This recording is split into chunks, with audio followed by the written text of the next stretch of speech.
10 Star News ఇక details చూసుకున్నట్లయితే తిరుపతి జిల్లా వెంకటగిరి పట్టణం శ్రీ శ్రీ శ్రీ కలివేలమ్మ తల్లి దేవస్థానం నందు దేవి శరణవరాత్రిలో భాగంగా కలివేలమ్మ తల్లి దేవస్థానం నందు పూజా కార్యక్రమాలు ఘనంగా నిర్వహిస్తున్నారు.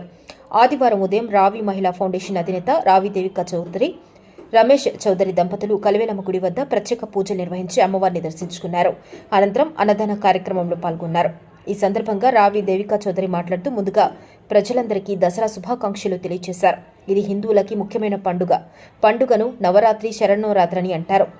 శరదృతువు ఆరంభంలో వచ్చే పండుగ కనుక ఈ పేరు వచ్చింది. కొందరి పండుగకు మొదటి 3 రోజులు పార్వతీదేవికి, తర్వాతి 3 రోజులు లక్ష్మీదేవికి, తర్వాత 3 రోజులు సరస్వతీదేవికి పూజలు నిర్వహిస్తారని తెలియజేశారు.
తూర్పు వీధిలో వెలిచి భక్తులందరూ ఉద్దేశించి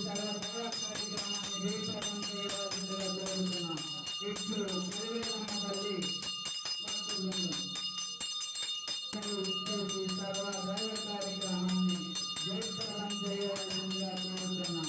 ఇట్లు కలివేలమ్మ తల్లి భక్త బృందం.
దసరా సందర్భంగా మన ఉత్సవాలకి కలివేలమ్మ తల్లి ఆశీస్సులు కోరుచు నేను ఈరోజు కలివేలమ్మ దర్శనానికి రావడం జరిగింది. అదేవిధంగా ఈరోజు అన్నదాన కార్యక్రమంలో పాల్గొని ప్రజలకు అందరికీ కూడా మన కలివేలమ్మ తల్లి ఆశీస్సులు అండదండలు మెండుగా ఉండాలని చెప్పి కోరుకుంటూ అదేవిధంగా దసరా శుభాకాంక్షలు అందరికీ కూడా తెలియజేస్తున్నాను.